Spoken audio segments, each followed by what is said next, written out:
Les talibans contrôlent 90% des frontières de l'Afghanistan est un mensonge total, communiqué publié à l'instant par le gouvernement de Kaboul. La situation en Afghanistan et l'offensive des talibans, on en parle tout de suite avec notre invité.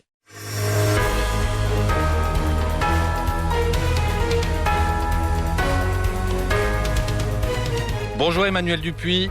Bonjour Christophe. Président de l'IPSE, l'Institut Prospective et Sécurité en Europe, partenaire de Médien. Gros plan cette semaine avec vous Emmanuel sur la situation en Afghanistan. Les talibans poursuivent leur offensive à tous azimuts contre les forces afghanes. Tout cela à la faveur du commencement du retrait des forces internationales. Offensive qui se rapproche de la capitale. Est-ce que la prise de Kaboul est, selon vous, inéluctable ? Alors, elle est inéluctable, mais elle n'est pas imminente. D'ailleurs, plusieurs signaux avaient laissé à penser à la communauté internationale qu'il fallait impérativement que les ressortissants des différents pays quittent Kaboul. L'ambassadeur de France, David Martinon, a fait une annonce dans ce sens en affrétant un avion qui est parti samedi de Kaboul, en enjoignant les 150 Français encore présents en Afghanistan et plus singulièrement à Kaboul, à quitter le territoire. Il ne fait que se conformer à ce que d'autres de ses collègues ont fait. L'ambassade d'Australie est d'ores et déjà fermée et l'ambassade de Chine a appelé à ce que les ressortissants chinois soient vigilants et quittent, sauf pour raison impérieuse, quittent le territoire afghan. La prise de Kaboul est inéluctable, mais elle n'est pas imminente. L'attaque il y a quelques jours contre le palais présidentiel au moment de la prière de l'Aïd el-Kébir témoigne de la capacité de nuisance des talibans, alors que les négociations de paix patinent. Le président Ashraf Ghani, qui s'est montré d'ailleurs très stoïque, car une vidéo a circulé ces derniers jours suite à cette attaque, a néanmoins confirmé le fait que les pourparlers de paix sont actuellement au point mort. La délégation présidée par Abdullah est revenue avec une fin de non-recevoir de dialogue avec les talibans, forcément, puisque les talibans contrôlent et continuent de contrôler une grande partie des districts. Ils estiment contrôler 80-85% des territoires, disent-ils. On est plus proche d'ailleurs des 35 à 40%. Mais néanmoins, la prise de Kaboul n'est pas un objectif majeur pour eux, ni même la prise des villes. Ce qui est beaucoup plus stratégique pour l'opinion publique, c'est de pouvoir montrer leur capacité de nuisance en prenant appui et en prenant possession littéralement des postes frontières.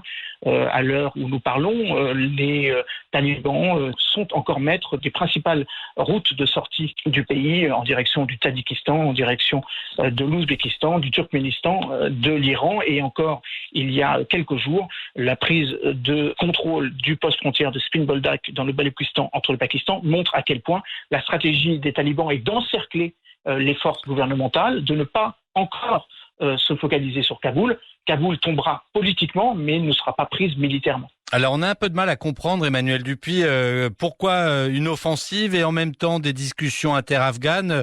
Est-ce que c'est pas un peu contradictoire ou c'est pour maintenir la pression ? En fait, les négociations n'ont pas lieu.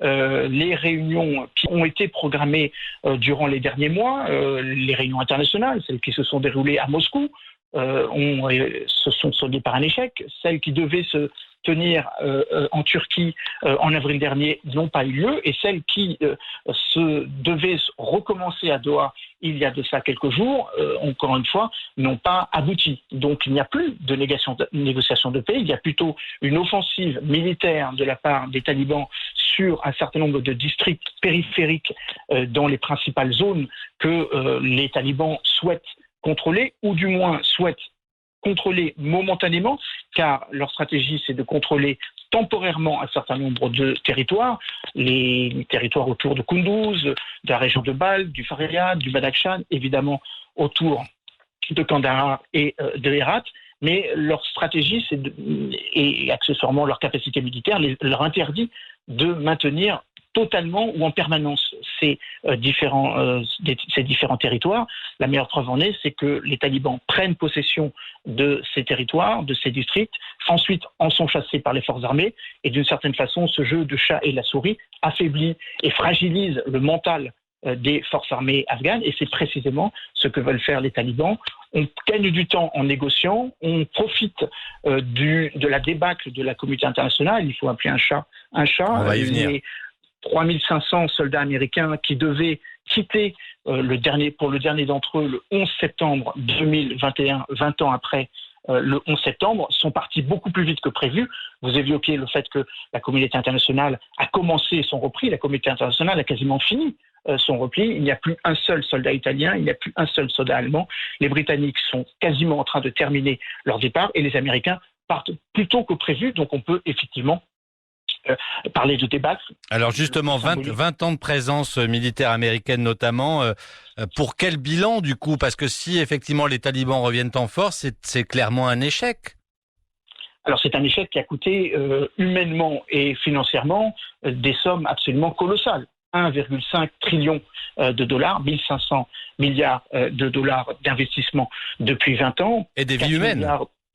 Et de vies humaines. Les Américains ont perdu 2400 soldats. L'OTAN, qui avait engagé près de 150 000 hommes entre 2009 et 2012, a perdu 3500 hommes. La France a perdu 90 soldats. Les Britanniques, précisément 457 militaires, évidemment avec des coûts faramineux. J'évoquais les sommes, entre guillemets, perdues, car si les talibans reviennent au pouvoir, c'est précisément l'échec absolu de l'offensive américaine. Les Américains sont intervenus il y a de cela 20 ans en engageant la communauté internationale, près d'une cinquantaine de pays. Il y en a encore 36 dans l'opération Resolute Support de l'OTAN pour chasser les terroristes, les djihadistes. Le président afghan Ashraf Ghani, il y a quelques jours de cela à Tashkent, dans une conférence régionale sur l'Afghanistan, précisait qu'il y aurait près de 10 000 forces djihadistes, en comptant évidemment les étrangers, précisément, puisque les talibans sont beaucoup plus numériquement plus importants. On évoque 65 000 à 80 000 personnes. Et quand ils parlent des étrangers, ils parlent précisément de ceux que la communauté internationale était venue chasser, notamment les groupes liés à Al-Qaïda et plus récemment liés à l'État islamique, ou évidemment préoccupation grandissante de la Chine, des mouvements islamistes tels que le mouvement islamique du Turkestan oriental ou le mouvement islamique d'Ouzbékistan qui préoccupe précisément les voisins de l'Afghanistan. Donc l'intervention américaine n'aura servi à tout ça pour ça, en quelque sorte. Tout ça pour ça, d'autant que la raison d'être de l'intervention américaine était l'élimination, la mise hors d'état de nuire de Oussama Ben Laden. Oussama Ben Laden n'a pas été éliminé sur le territoire au Pakistan, à Tora Bora, mais a été éliminé en 2011, donc 10 ans plus tard, au Pakistan, montrant à quel point on se trompe peut-être de focale quand on évoque le soutien ou les puissances qui soutiennent in fine ces groupes armés terroristes. Alors une dernière question, Emmanuel Dupuy. Les forces afghanes sont considérablement affaiblies sans l'aide de la communauté internationale. Vous le disiez, la prise de Kaboul, c'est pas une priorité pour les talibans. Néanmoins, si la capitale afghane tombait entre leurs mains, ce serait un coup dur. Que peut faire la communauté internationale ? Alors, déjà, ce que peut faire la France, car la France préside avec l'Allemagne, co-préside avec l'Allemagne le Conseil de sécurité depuis le 15 juillet dernier. Donc, évidemment, il y a une responsabilité particulière de la France. On l'évoquait, la France est intervenue militairement. Il y a eu jusqu'à 60 000 hommes 60 000 soldats français ont été déployés en Afghanistan entre 2001 et 2014. Donc, il y a une responsabilité particulière d'un certain nombre de pays membres du Conseil de sécurité. C'est vrai pour la France, c'est vrai pour les Britanniques, comme je disais, qui ont perdu 457 hommes.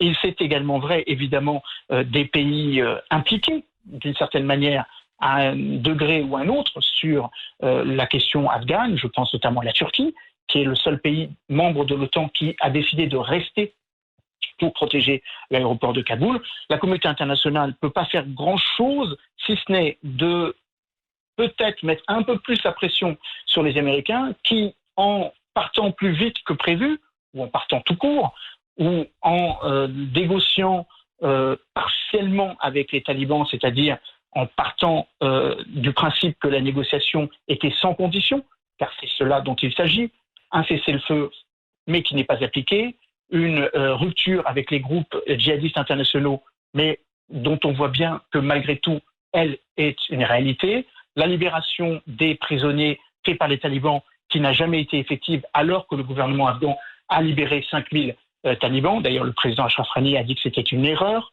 C'est d'ailleurs sans doute pour ça que les talibans se sont rappelés à son bon souvenir en lui envoyant quelques roquettes il y a quelques jours dans son palais présidentiel.